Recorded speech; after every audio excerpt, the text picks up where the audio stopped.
कि हमारी सत्संग का जो विषय है वो बहुत प्यारा विषय है। उस विषय में हम सदगुरु कबीर साहब की एक वाणी उठाएंगे। साहब की बहुत प्यारी वाणी है। साहब कहते हैं, ना मैं धर्मी ना मैं अधर्मी। ये जो वाणी है, इसमें साहब किसकी बात कर रहे हैं? कौन है जो ना धर्मी है ना अधर्मी है? और इसका रहस्य क्या है? हम क्यों नहीं समझ पाते? हम धर्म को क्यों नहीं समझ पाते? हम अधर्म को समझ क्यों नहीं पाते? हम धर्म, असल में जो अधर्म है हम उसको ही धर्म समझ के बैठे हैं। इसीलिए साहब ने ये वाणी कही है, बहुत प्यारी वाणी है। और इसी वाणी में आज एक और विषय भी क्लियर हो जाएगा जो भाई ने पहले ही मैंने सत्संग की है। उसमें जो बात हुई कि भाई आत्मा में वासना कैसे है? वासना तो मन और माया का कारण है, उसका खेल है। तो फिर कैसे है इसमें? इसी में आज साहब हमें समझाएंगे कि ये खेल है क्या, ये सारा खेल कैसे बना। और ये खेल को समझना हर किसी के बस की बात नहीं है। तो बहुत प्यारी वाणी है। वाणी को पूरी सुनिएगा, सत्संग को पूरी सुनिएगा। और आपका हृदय कहे कि जो बात मैं बोल रहा हूँ वो सत्य है, तो सत्संग को शेयर भी ज़रूर कीजिएगा, जैसे सभी सत्य को जान पाएँ और सत्य का लाभ ले सकें। तो प्रथम हम बंदगी करते हैं। बंदगी मेरे सदगुरु कबीर साहब को बंदगी, बंदगी धनी धर्मदास साहब को बंदगी, बंदगी गुरु नानक देव साहब, गुरु अंगद देव साहब, गुरु भीखा साहब, मलुकदास साहब, गरीबदास साहब, रेवीदास साहब, अचुलराम साहब, दादूदास साहब, बन्नानाथ साहब, रोयल साहब, मेरे सदगुरु विषमदास, सदगुरु प्रागदास, सदगुरु गिरधारीदास साहब को बंदगी, सर्वे संतों को बंदगी, सकल हंस को बंदगी, साहेब बंदगी सतनाम। तो ये साहेब की बहुत प्यारी वाणी है। आज जो विषय है उसमें साहेब कहते हैं कि ना मैं धर्मी ना मैं अधर्मी। देखिए, हम धर्म किसे कहते हैं? हम धर्म कहते हैं किसी शास्त्र को, हम किसी के बताए हुए बात को ही धर्म कहते हैं। यानी कि कोई बात अगर हम पे थोपी जाए, हम उसी बात को अपना धर्म मान के बैठ जाते हैं। यानी कि अगर आप हिंदू हो तो आप श्री कृष्ण भगवान को ही, उनकी बताई हुई बात को ही सत्य समझ के बस उनके शरण में बैठे रहते हो। आप कहते हो कि बस वही परमात्मा है, मुझे कुछ नहीं करना है, बस मैं अपने धर्म पे पूरा हूँ और यही धर्म है। अगर इसी प्रकार अपने दूसरे जो धर्म हैं वो भी यही है, सारों का खेल एक ही है। लेकिन यहाँ पे कहते हैं कि धर्म सौंपने वाली चीज नहीं है, धर्म मानने वाली चीज नहीं है, धर्म होने वाली चीज है। इसीलिए साहब ने कहा कि ना मैं धर्मी, यानी कि आपके बनाए हुए जो धर्म है उसके लिए मेरा कोई धर्म नहीं है। जिस धर्म की आप बात कर रहे हो उस धर्म से मेरा कोई लेना देना नहीं है। और ये धर्म तो आपने बनाया है, ये धर्म, ये कायदे कानून, ये सिस्टम सारा आपने बनाया है, मेरा कोई धर्म नहीं है। यहाँ पे जो बात हो रही है वो आत्मा की हो रही है, क्योंकि आत्मा का कोई धर्म नहीं है। देखिए, आत्मा अगर हिंदू के अंदर है तो वो हिंदू धर्म को धारण करेगा, हिंदू के जो भी मार्ग है उस पर चलेगा, उसके रेस पे चलेगा। इसी प्रकार अगर वो मुस्लिम धर्म में होगा तो वो मुस्लिम धर्म के कानूनों पे चलेगा, जो उसमें बताए गए हैं, जो उनके रूल्स हैं, जो कायदे कानून हैं, उनको वो फॉलो करेगा। इसी प्रकार वो ईसाई धर्म में होता है, ईसाई को, इसी प्रकार बुद्ध धर्म में होगा तो बुद्ध को। हर कोई अपने अपने धर्म में रह के, अगर किसी पंथ का होगा तो वो अपने गुरु को उस पंथ के आधार पे चलेगा। लेकिन आत्मा का कोई धर्म नहीं। इसीलिए कहते हैं, गुरुओं ने कहा है कि जब आपका बच्चा जब छोटा हो तो आप अपना धर्म उसको बताओ, आप उसको सारे रहस्य बताओ, लेकिन उस पर थोपो नहीं। आप उसे ये नहीं बोलो कि तुम्हें इसको मानना है, उससे जागृत करना है, उसे कहना है कि ये बात ऐसे है, हम इस बात को ऐसे मानते हैं, लेकिन तुम्हारा विचार, तुम्हारा विवेक, तुम्हारी जागृति क्या कहती है? तुम भी इसको सत्य मानते हो, तुम्हें भी ये मार्ग अच्छा लगता है तो तुम इसको पकड़ो, अगर नहीं लगता है तुम आगे खोज करो। ये होता है सच्चे धर्म की परिभाषा, ये होता है सच्चा धर्म, जो किसी को भी रोक टोक नहीं करता, जो हमेशा उसको आजाद छोड़ता है और कहता है कि मेरा धर्म मुझे यह कहता है, लेकिन मैं तुम्हें यह नहीं कहता कि तुम इस प्रकार चलो। तुम्हें परमात्मा ने विवेक दिया है, तुम्हारे पास बुद्धि है, तुम विचार कर सकते हो। तुम्हें अगर सही लग रहा है तो तुम पकड़ो, अगर नहीं लग रहा है, जैसे एक बच्चा है, एक माता पिता वो अपने जीवन का सारा खेल उसको बताते हैं, उसको समझाते हैं कि मैंने अपना जीवन ऐसे गुजारा है, मैंने ये किया है, मैंने ये गलती की है, ये इस चीज़ को ऐसे ऐसे किया है। ठीक है, अगर माता पिता अच्छे और विवेकी है तो वो ये ऐसा करेंगे। अगर नहीं करें होंगे, जो अहंकारी होंगे, जिनके हृदय में ईगो होगा, जो अपने बच्चों को हमेशा अपने कंट्रोल में रखना चाहेंगे, तो वो तो कहेंगे भाई जो मैंने बोल दिया बस इसी बात को सत्य मान लो बस। अब उस बच्चे का जीवन, उस बच्चे की आत्मा को उसने मार दिया, उसका जीवन का विनाश कर दिया, क्योंकि उसने अपनी तरह से इस जीवन को जिया ही नहीं। इसीलिए साहब ने कहा कि ना मैं धर्मी ना मैं अधर्मी, कि मेरा ना कोई धर्म है ना मैं कोई अधर्मी हूं। अगर मैं इस बात को नहीं मानता, मैं अगर किसी धर्म को नहीं मानता, तो मैं अधर्मी भी नहीं हूं। और अगर मैं सभी धर्मों को एक नजर से देखता हूं, मैं सभी धर्मों को एक हृदय से देखता हूं, मेरे लिए सब पूजनीय, सब कि मेरे हृदय में जो है बढ़ा हुआ है, मैं किसी को ऊंच नीच नहीं करता। हर गुरु की अपनी अपनी एक मार्ग है। अगर ये देख जो धर्म बने हुए हैं, कृष्ण जी ने अपने अनुसार उस धर्म की जो है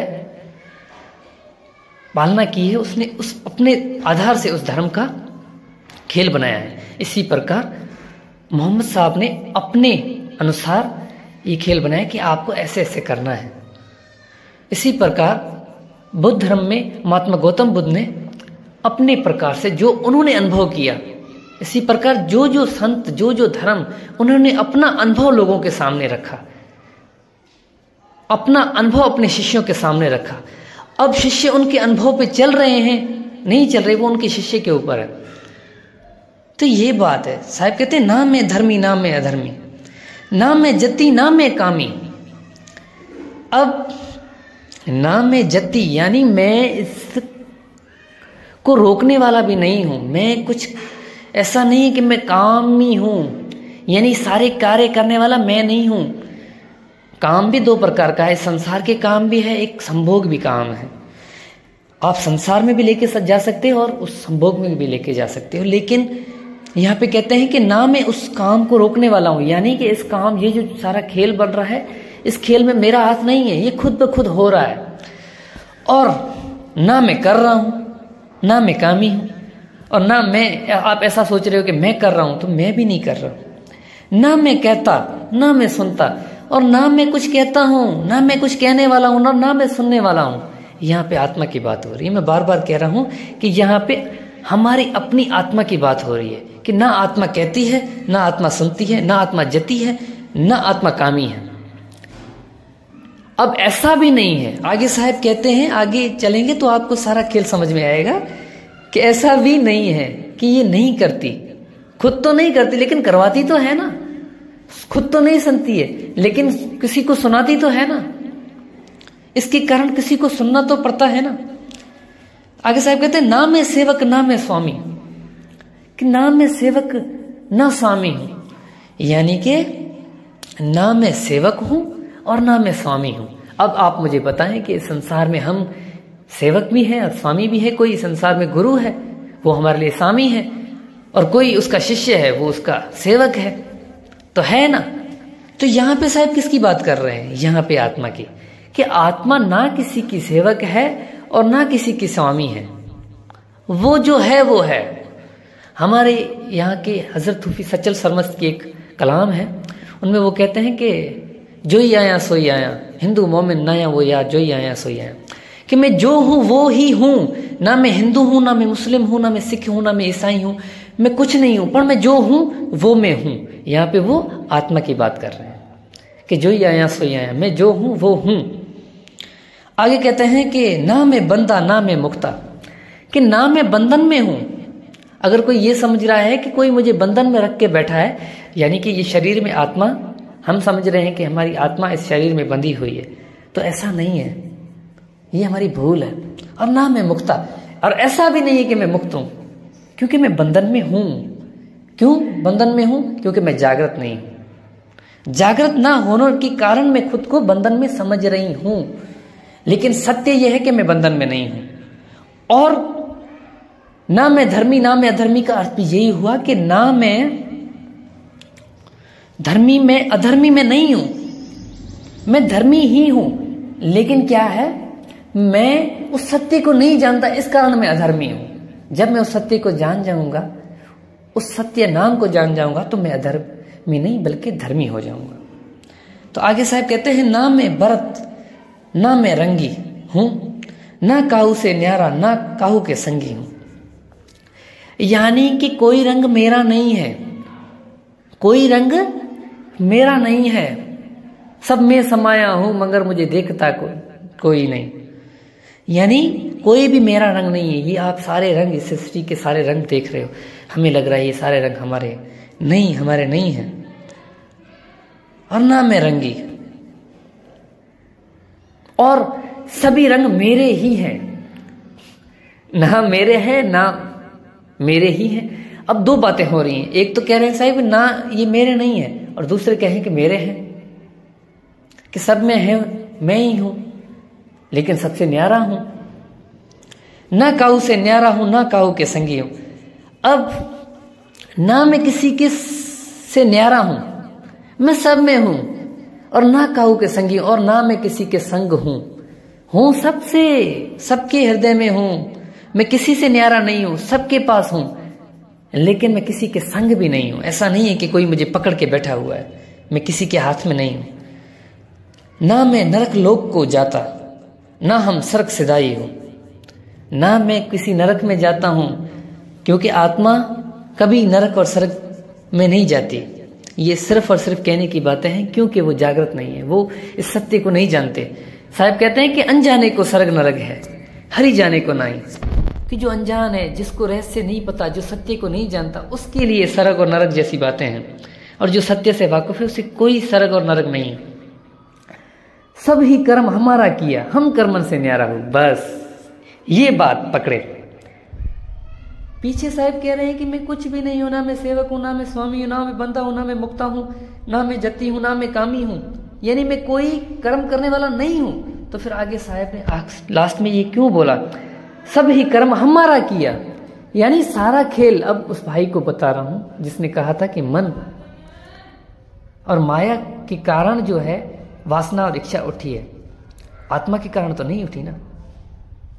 अब साहब कह रहे हैं, साहब बता रहे हैं कि सब ही कर्म हमारा किया, सारे कार्य करने के कारण मैं ही हूं। आत्मा के कारण ही मन हुआ है, मन के कारण ही माया हुई, माया के कारण ये 3 गुण हुए। ये सारा खेल आत्मा के कारण ही हुआ है, लेकिन वो इन तीनों से न्यारी है। वो मन, माया, 3 गुण, 5, 25 प्रकृति सबसे न्यारा है। यानी कर्म करने वाला ही खुद है और खुद को न्यारा करने वाला ही खुद है, क्योंकि आत्मा खुद नहीं करती, मन के कारण करवाती है। लेकिन मन की उत्पत्ति का कारण कौन है? हमारी आत्मा है। तो साहब कहते हैं सब ही कर्म हमारा किया, हम कर्मन से न्यारा हूं। सारे कर्म का कारण मैं ही हूं और मैं ही कर्मों से न्यारा हूं। यहां पे किसकी बात हो रही है? यहां पे साहब आत्मा की बात कर रहे हैं। या मत कोई बिरला बूझे, अटल होए सो बैठी हुई। साहब कहते हैं कि इसी मत को, इसी पहेली को, इसी रहस्य को सिर्फ और सिर्फ वो बूझ सकता है जो अटल होके बैठा हुआ है, जो आत्मा को जान चुका है, जो उस आत्मा को चीन चुका है। आत्म चीने परमात्म चीने, संत कहावे सोई, ये भेद काया से बाहर बूझे बिरला कोई। जो इस खेल को समझ चुका है, जो आत्मा परमात्मा के रहस्य को जान चुका है, जिस पर मेरी कृपा है, जिसने उस सतगुरु को चीना है, जिसने उस सतगुरु को अनुभव किया है, वो इस सारे खेल को समझ सकता है कि आत्मा कैसे ना धर्मी है, ना अधर्मी है, ना जति है, ना कामी है, ना वो कहती है, ना वो सुनती है, ना वो सेवक है, ना वो स्वामी है, ना वो बंदा है, ना वो मुक्ता है, ना में व्रत है, ना वो रंगी है, ना वो काऊ से न्यारी है, ना काऊ के संगी है। ये सारा खेल सिर्फ और सिर्फ उसी के लिए है जो आत्मा को जान चुका है। और इस वाणी को भी सिर्फ वही जान सकता है जो उस आत्मा को चीन चुका है, जो उस आत्मा को जान चुका है। तो ये साहिब की बहुत प्यारी वाणी थी, बहुत प्यारी। तो बस आज के लिए इतना ही। अगली सत्संग हम बहुत जल्द करेंगे। साहिब बंदगी सतनाम।